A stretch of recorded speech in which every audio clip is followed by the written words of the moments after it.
ಇನ್ನೊಂದು ಕಡೆ ನೆನ್ನೆ ತುಂಬ ದೊಡ್ಡ ಸುದ್ದಿ ಆಯಿತು, ಇವತ್ತು ಕೂಡ ಚರ್ಚೆ ಆಗ್ತಾ ಇದೆ. ಪಾಕಿಸ್ತಾನದ ಮಧ್ಯಸ್ಥಿಕೆಯಲ್ಲಿ ಯುದ್ಧ ಬಗೆಹರಿಯುತ್ತೆ, ಶಾಂತಿ ಏರ್ಪಡುತ್ತೆ ಅಂತ. ಪಾಕಿಸ್ತಾನದ ಮಧ್ಯಸ್ಥಿಕೆಯಲ್ಲಿ ಅಮೇರಿಕ 3 ದೇಶಗಳ ಬೆನ್ನು ಬಿದ್ದಿದೆಯಂತೆ. ಒಂದು ಪಾಕಿಸ್ತಾನ, ಇನ್ನೊಂದು ಟರ್ಕಿ, ಮತ್ತೊಂದು ಕತಾರ್. ಕತಾರ್ ಈಗಾಗಲೇ ಹೇಳ್ತು ನಮಗೂ ಇದಕ್ಕೆ ಸಂಬಂಧ ಇಲ್ಲ, ನೀವೇ ಬಗೆಹರಿಸ್ಕೊಳ್ಳಿ ಅಂತ.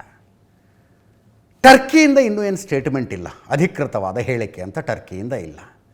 ಪಾಕಿಸ್ತಾನದವ್ರು ತುದಿಗಾಲ ಮೇಲಿದ್ದಾರೆ, ನಾವು ತಯಾರಿದ್ದೀವಿ ಮಧ್ಯಸ್ಥಿಕೆ ವಹಿಸೋದಕ್ಕೆ, ಮಧ್ಯಪ್ರಾಚ್ಯದಲ್ಲಿ ಶಾಂತಿ ತರೋದಕ್ಕೆ ನಾವು ತಯಾರಿದ್ದೀವಿ, ಇಸ್ಲಾಮಾಬಾದ್ ಮಾತುಕತೆಗಳನ್ನು ಹೋಸ್ಟ್ ಮಾಡೋದಕ್ಕೆ ರೆಡಿ ಇದೆ ಅಂತ.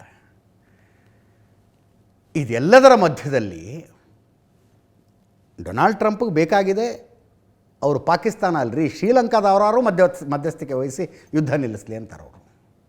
ವ್ಯಾಟಿಕನ್ ಸಿಟಿ ಮಧ್ಯಸ್ಥಿಕೆ ವಹಿಸಿದ್ರು ನಡೆಯುತ್ತೆ. ವ್ಯಾಟಿಕನ್ ಸಿಟಿ ಯಾಕಂದರೆ ಸಣ್ಣ ದೇಶ ಅನ್ನೋ ಕಾರಣಕ್ಕೆ.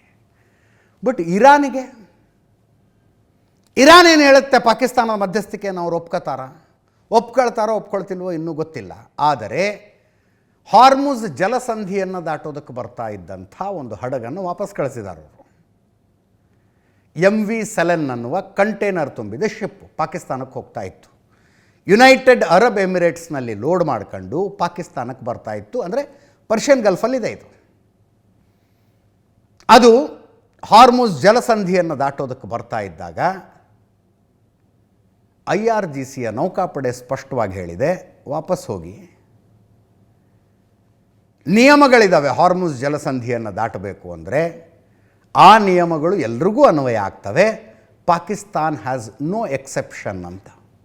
ಪಾಕಿಸ್ತಾನಕ್ಕೆ ಯಾವುದೇ ವಿಶೇಷ ರಿಯಾಯಿತಿ ಕೊಡೋದಕ್ಕೆ ಸಾಧ್ಯ ಇಲ್ಲ. IRGC ನೌಕಾಪಡೆಯ ಕಮಾಂಡರ್ ಅಲಿ ರೇಜಾ ತಂಗ್ಸಿರಿ IRGCಯ ನೌಕಾಪಡೆ ಕಮಾಂಡರ್ ಈ ಹಡಗನ್ನು ವಾಪಸ್ ಕಳಿಸಿರೋದು. ಹಾರ್ಮುಜ್ ಜಲಸಂಧಿ ದಾಟಲು ಯಾವುದೇ ಹಡಗಿನಿಂದ ಸಾಧ್ಯ ಇಲ್ಲ. ಭಾರತಕ್ಕೆ 5 ಹಡಗುಗಳು ದಾಟ್ಕೊಂಡು ಬಂದಿದ್ದಾವೆ ಅನ್ನೋದು ನಿಮ್ಮ ತಲೆಯಲ್ಲಿರಲಿ. ಹಾರ್ಮುಜ್ ಜಲಸಂಧಿ ದಾಟಲು ಯಾವುದೇ ಹಡಗಿನಿಂದ ಸಾಧ್ಯ ಇಲ್ಲ. ಯಾವುದೇ ಹಡಗು ಹಾರ್ಮುಜ್ ಜಲಸಂಧಿ ದಾಟಬೇಕಿದ್ರೆ ನಮಗೆ ಮಾಹಿತಿ ಕೊಡಿ. ಇವತ್ತು ಪಾಕಿಸ್ತಾನದ ಹಡಗು ಕಾನೂನು ಶಿಷ್ಟಾಚಾರಗಳನ್ನು ಪಾಲಿಸದ ಕಾರಣ ಹಾರ್ಮುಜ್ ಜಲಸಂಧಿಯ ಮೂಲಕ ಹಾದು ಹೋಗಲು ಅನುಮತಿ ಕೊಟ್ಟಿಲ್ಲ. ಪಾಕಿಸ್ತಾನಕ್ಕೆ ನಾವು ಯಾವುದೇ ವಿಶೇಷ ಸೌಲಭ್ಯ ಕೊಡುವುದಿಲ್ಲ ಅಂತ ಹೇಳಿ ಆ ಹಡಗನ್ನು ಬಂದ ದಾರಿಗೆ ವಾಪಸ್ ಕಳಿಸಿದಾರಂತೆ. ಅಂದರೆ ಇರಿ ಇನ್ನೊಂದು ಸ್ವಲ್ಪ ದಿವಸ ಪರ್ಷಿಯನ್ ಗಲ್ಫ್ನಲ್ಲಿ ಅಂತ.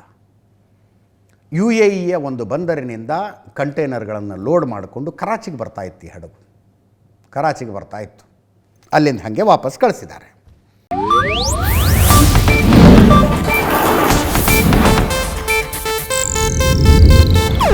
ಇದು ಏಷ್ಯಾನೆಟ್ ನ್ಯೂಸ್ ನೆಟ್ವರ್ಕ್ ಪ್ರಸ್ತುತಿ.